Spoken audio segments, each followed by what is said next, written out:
Bonjour à tous, je suis super contente de vous retrouver pour un nouvel épisode de mon podcast Neuro et Éducation. Aujourd'hui, nous allons parler de l'apaisement de l'enfant en crise et de comment réagir sans perdre son calme grâce aux neurosciences. On a réalisé ces dernières années à quel point nos interactions bienveillantes pouvaient transformer en profondeur le cerveau de l'enfant, influençant son développement et ses apprentissages. Autrement dit, comprendre ce qui se passe dans la tête de nos petits peut vraiment nous guider au quotidien.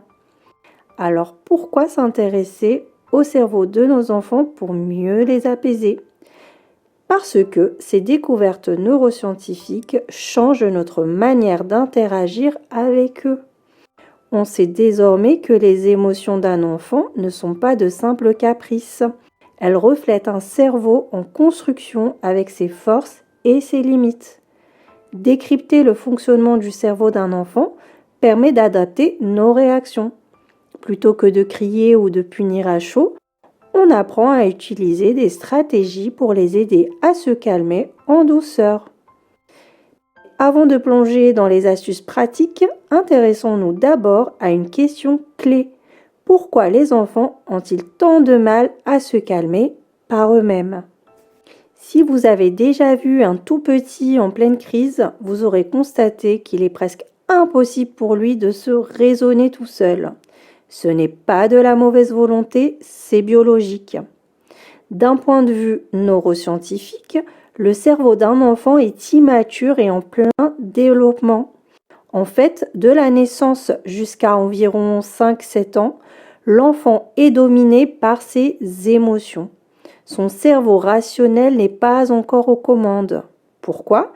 Parce que les circuits neuronaux qui permettent la régulation émotionnelle, donc ceux qui relient les zones émotionnelles du cerveau aux zones plus réfléchies, ne sont pas bien encore établis. Concrètement, lors d'une grosse contrariété ou d'une peur intense, un jeune enfant débranche son cerveau rationnel. Le cortex préfrontal, qui chez l'adulte aide à contrôler les impulsions et à analyser calmement la situation, n'est pas encore opérationnel chez le tout petit. Il ne le sera pleinement mature qu'à l'âge adulte. D'après la métaphore du cerveau dans la main, introduite par le docteur Daniel Siegel, quand une émotion déborde, le cortex préfrontal se déconnecte et c'est le cerveau primitif qui prend le dessus. L'enfant bascule en mode survie. On peut observer des réactions de fuite. Il part en courant se cacher, de combat, il crie peur, agressivité ou de blocage. Il se fige ou fait le vide, comme s'il n'entendait plus. Dans ces moments-là, l'enfant n'a pas la capacité de prendre du recul ni de se calmer volontairement. Il vit son émotion avec une intensité brute qu'il ne sait pas encore moduler. Cela signifie que nos enfants ne font pas de chantage émotionnel consciemment, ni de caprices calculés. Ils sont littéralement submergés par leurs émotions.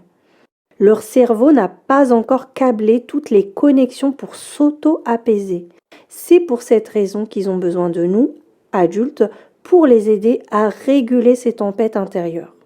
Le rôle de l'adulte est primordial. On sert un peu de cerveau auxiliaire en guidant l'enfant vers le calme lorsque lui n'y arrive pas tout seul. Des spécialistes du développement de l'enfant comme Daniel Siegel ou du docteur Bruce Perry insistent sur cette idée que l'apaisement vient d'abord de l'adulte. Par exemple, Bruce Perry résume cela en 3 étapes. Réguler, relier, raisonner. En premier, on aide l'enfant à réguler son état physique émotionnel, le calmer physiologiquement. Ensuite, on relie l'enfant à nous par la connexion affective, lui montrer qu'il est en sécurité et compris.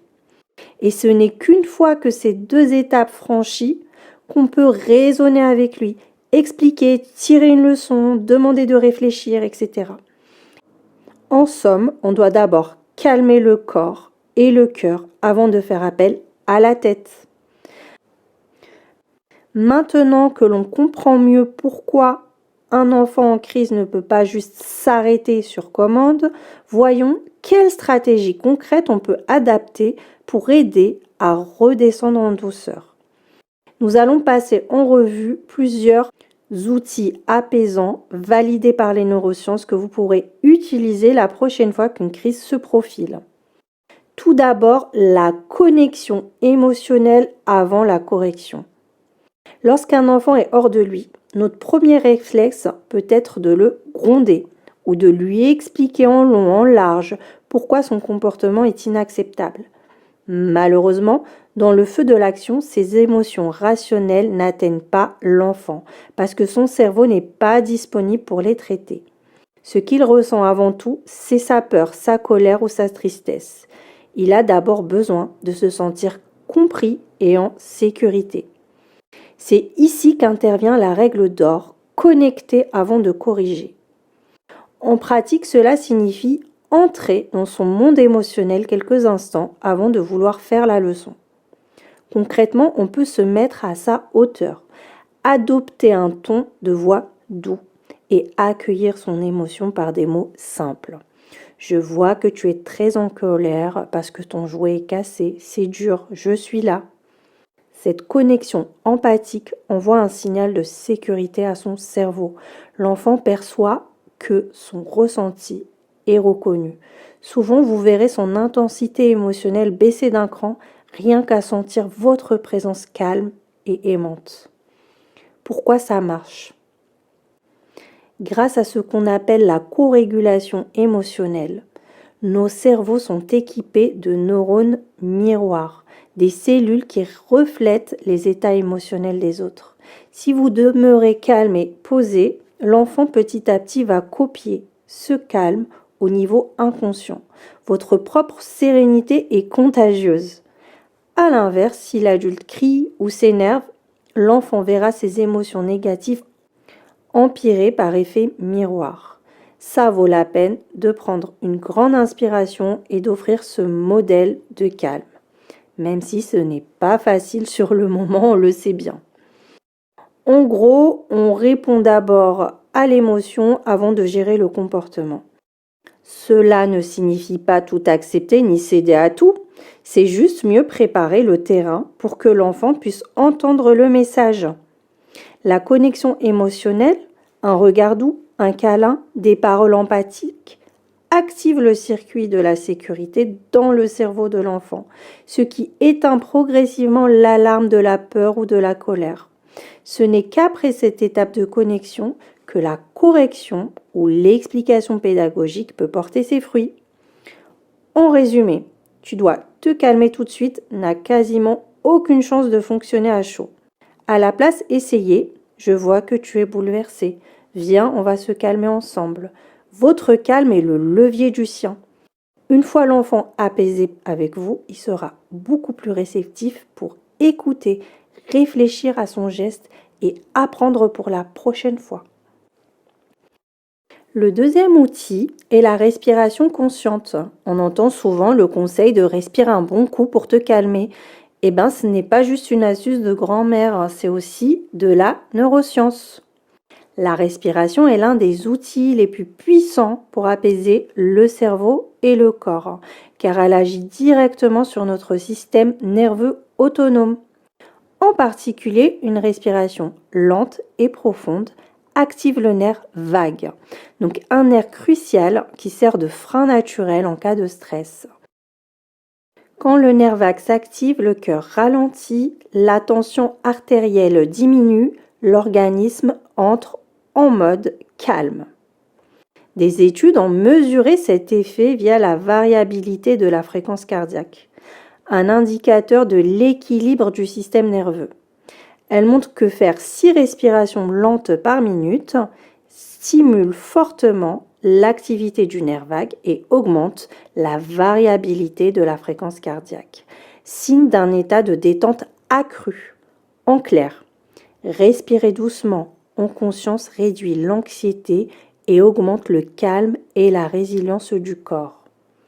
Avec les enfants, Bien sûr, il faut rendre la chose ludique et adaptée à leur âge. Un tout petit ne va pas comprendre active ton air vague. Et heureusement, mais on peut déguiser l'exercice en jeu. Par exemple, faire la bougie. On demande à l'enfant d'inspirer par le nez, puis de souffler doucement pour éteindre une bougie imaginaire sur son index. Ou souffler dans un moulin à vent, ou encore faire le dragon qui crache du feu en expirant lentement. L'idée est de prolonger l'expiration, car c'est surtout le souffle lent qui envoie le message « tout va bien, tu peux te calmer » au cerveau. On peut aussi simplement respirer avec l'enfant sur un rythme tranquille en comptant 1, 2, 3, on inspire, 1, 2, 3, on souffle. La respiration consciente est une stratégie que l'on peut utiliser préventivement, mais aussi sur le moment d'une crise, si l'enfant est réceptif. Astuce. Quand l'émotion est trop forte et que l'enfant refuse net de respirer calmement, ne le forcez pas. Calme-toi et respire, ça marche rarement. Mieux vaut le faire vous-même à côté de lui, de manière ostensible, ou proposer un jeu comme décrit plus haut. Peu à peu, sa respiration pourra s'accorder à la vôtre. Rappelez-vous que plus l'expiration est lente, plus l'apaisement est profond. Le troisième outil est le pouvoir du toucher et de l'ocytocine. Un gros câlin, une main posée sur l'épaule, un massage du dos. Ces gestes simples peuvent parfois calmer un enfant en quelques instants, là où les mots échouent. Ce n'est pas magique, c'est hormonal. Le contact physique affectueux libère l'ocytocine, souvent surnommée l'hormone de l'amour ou du lien. L'ocytocine est un véritable antistress naturel. Elle baisse le niveau de cortisol, l'hormone du stress, dans le corps, abaisse la tension artérielle et procure une sensation de bien-être et de sécurité. En faisant un câlin à votre enfant en détresse, vous déclenchez chez lui, et chez vous aussi d'ailleurs, une cascade chimique apaisante. Les neurosciences l'ont confirmé. Les câlins réguliers sont associés à moins d'anxiété, plus de résilience et même un meilleur développement du cerveau chez l'enfant. Certains parents hésitent à prendre un enfant en pleine crise dans les bras par peur de récompenser un mauvais comportement. En réalité, le câlin n'est pas une récompense, c'est un refuge. Quand un enfant hurle et se roule par terre, il est submergé par ses émotions. Le serrer contre vous n'encourage pas ses cris, au contraire, cela court-circuite la crise en lui offrant le réconfort dont son cerveau a besoin sur le moment. Il comprendra plus tard que hurler n'est pas bien, mais il ne peut pas l'entendre tant qu'il est noyé dans son chagrin ou sa colère. Combien de fois avez-vous vu un tout petit tomber, se faire mal, puis se calmer quasi instantanément, fois blotti contre l'adulte qui le rassure?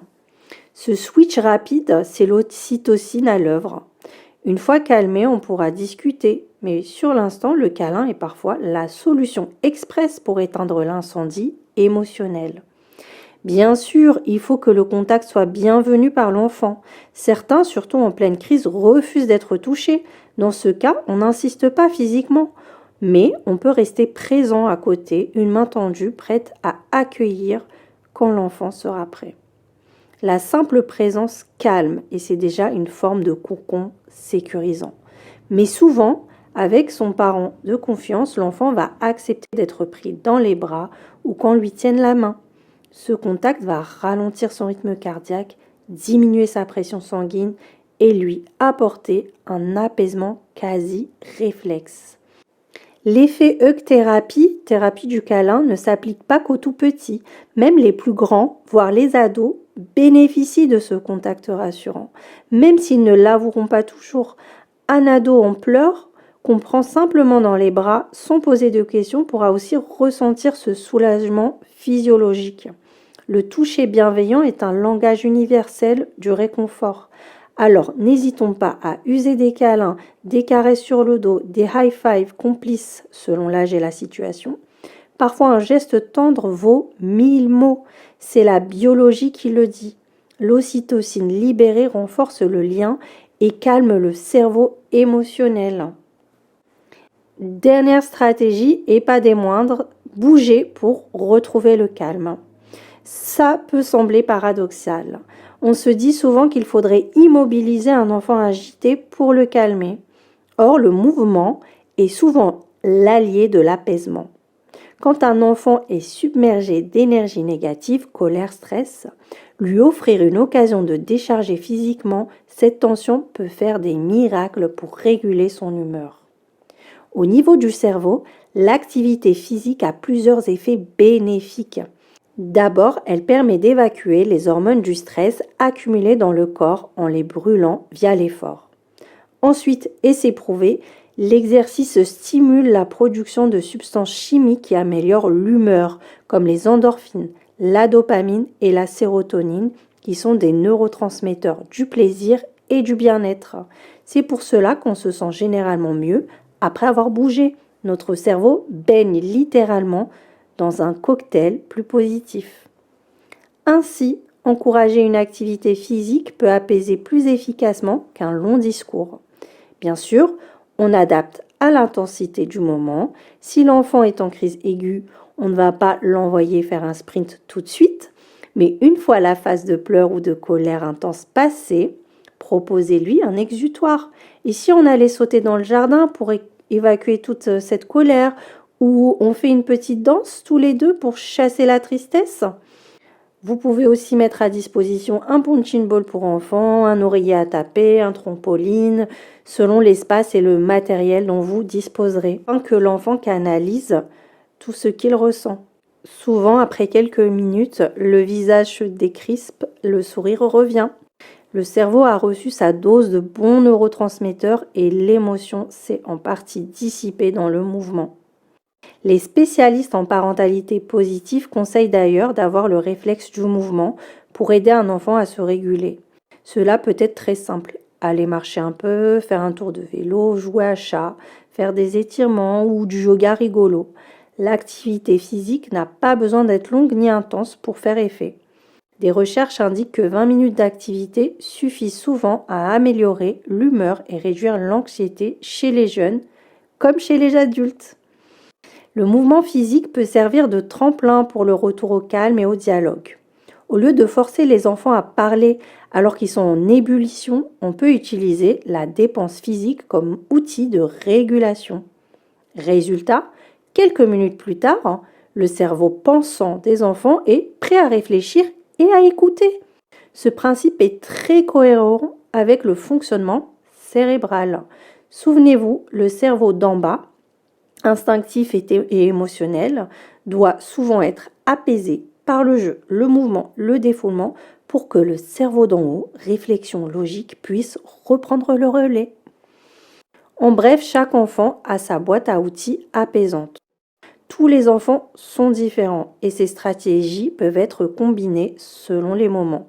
Par exemple, un câlin et de grandes respirations ensemble, ou bien jouer en se dépensant et en riant. Ou encore parler avec douceur tout en marchant côte à côte pour lier le lien affectif et l'activité physique. L'important est de retenir qu'un enfant qui explore n'a pas besoin d'une punition immédiate, mais d'abord d'un partenaire de régulation, vous. Grâce aux neurosciences, on comprend mieux pourquoi les approches bienveillantes fonctionnent si bien. Elles respectent le développement naturel du cerveau de l'enfant au lieu d'aller à son encontre. En conclusion, apaiser un enfant en crise, c'est tout un art, mais aussi une science. En appliquant ces stratégies basées sur le fonctionnement cérébral, connexion émotionnelle, respiration, contact physique rassurant et décharge par le mouvement, vous ne ferez pas qu'éteindre le feu du moment, vous aiderez aussi votre enfant à construire ses propres circuits de régulation pour l'avenir. Chaque fois que vous l'accompagnez ainsi dans le calme, son cerveau apprend petit à petit à le retrouver plus facilement par lui-même. C'est un investissement sur le long terme. Les neurones qui se connectent dans ces moments de co-régulation renforcent sa capacité d'auto-apaisement en grandissant. Évidemment, aucun parent n'est parfait. On ne peut pas toujours appliquer tout à la lettre, surtout quand nous-mêmes, on est épuisé. Mais même en essayer une ou deux techniques, vous verrez peut-être une différence notable. Et surtout, vous renforcez votre relation avec l'enfant en montrant que vous êtes son allié pour traverser la tempête émotionnelle. La prochaine fois que vous ferez face à des pleurs inconsolables ou à une grosse colère, souvenez-vous, le cerveau de votre bout de chou est en train de vous dire « J'ai besoin d'aide pour me calmer ». Avec un câlin, une respiration ensemble, une petite danse, vous serez armé pour répondre à cet appel de la meilleure des façons, en alliant la tendresse du cœur et la lumière de la science. Enfin, félicitons-nous de vivre à une époque où la neuroscience éclaire la parentalité. Cela nous permet d'être plus indulgents envers nos enfants et envers nous-mêmes et d'aborder des situations difficiles avec un peu plus de compréhension et de créativité. Apaiser un enfant, ce n'est pas le faire taire, c'est l'aider à se sentir suffisamment en sécurité pour que le calme revienne. Grâce à ces stratégies, on chemine pas à pas vers une parentalité plus sereine et empathique, soutenue par le meilleur de la science et de l'amour. Merci beaucoup d'avoir écouté cet épisode jusqu'au bout. Si ce podcast vous a parlé, si vous vous êtes reconnu dans certaines situations, ou si vous repartez avec une idée concrète à tester, alors c'est gagné. Pensez à partager à un parent ou à un enseignant ou une personne qui en aurait besoin. Et pour ne rien rater des prochains épisodes, abonnez-vous au podcast sur votre plateforme préférée. À très vite pour un nouvel épisode. Et en attendant, prenez soin de vous et de vos petits.